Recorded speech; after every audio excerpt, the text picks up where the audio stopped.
The same time బార్డర్లో ఉన్నటువంటి military దేశాన్ని కాపాడుతున్నది, అంతే కదా. అవును. దేశంలో ఉన్నటువంటి బీజేపీ పార్టీ మతాన్ని కాపాడుతున్నది అని చెప్పుకుంటున్నది కదా.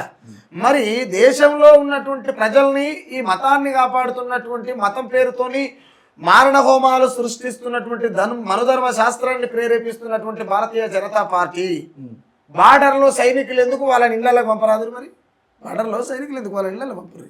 దేశాన్ని కాపాడుతున్నది వాళ్ళు కదా. మీరు గొట్లాటలు పెట్టుడు, గొడవలు పెట్టుడు, రేపులు చేసుడు, మానభంగాలు చేసుడు, కుంభకోణాలు చేసుడు ఏంటివి ఇవి? ఒక స్త్రీని కేవలం పండుకొని పిల్లల కంటే అందుకే అక్కర వస్తుందని చెప్పి మాట్లాడేటువంటి మతాలు మనకు అవసరమా? అసలు సనాతన ధర్మం అంటే ఏందను?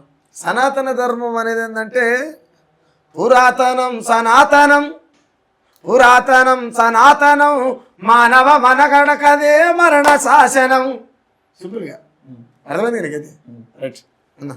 అలా మనుషులను చంపేటువంటిది ముఖ్యంగా స్త్రీని మనిషి లెక్క చూడండి సనాతన ధర్మం. ఓకే.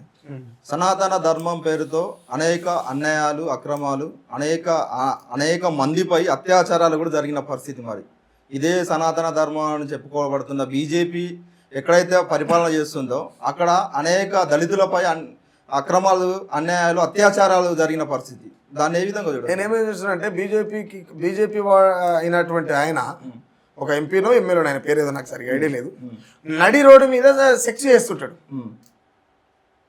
అది సనాతన ధర్మం, అది బీజేపీ యొక్క లైన్, అదొక హిందుత్వవాదం.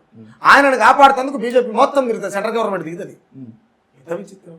ఒక పసిబిడ్డను తీసుకుపోయి దేవుడు దేవుడు దేవుడు దేవుడు దేవుడు అని దేశమంతా ప్రచారం చేసేటువంటి హిందూ మత గుడి అయినటువంటి ఆ దేవిని గర్భగుడిలో ఒక చిన్నారి తల్లిని తీసుకుపోయి రేపు చేస్తారు. ఎంత దుర్మార్గం, ఎంత దుర్మార్గం! సనాతన ధర్మం అంటే నువ్వు ఏ గుడికి పో అన్ని సెక్స్ ముందర ఉంటాయి. స్త్రీని ఎంత ఎంత హేళన చేస్తున్నట్టు, స్త్రీని ఎంత పచ్చిగా చూపిస్తున్నట్టు, స్త్రీని ఎంత నగ్నంగా సమాజంలో విరేగిస్తున్నట్టు. శృంగారం అనేది సాటుకు జరిగితేనే శృంగారం, నేటుకు జరిగితేనే వ్యభిచారం కదా. అవునా కదా? అవును. నేను ఎందుకు ఈ మాట చెప్తున్నా అంటే సనాతన ధర్మం అనేది మానవ మనుగడకు మరణ శాసనం.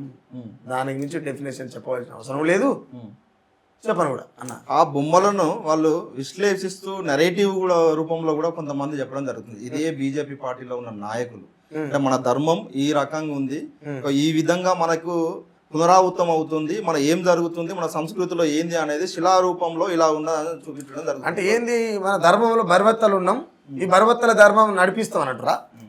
అదే కదా. మరి వినేటోళ్ళకు చెప్పేటోళ్ళకి సిగ్గు లేకపోతే వినేటోళ్ళ కన్నా సోయి ఉండాలిగా. కాబట్టి నేనేమంటానంటే భయ్యా,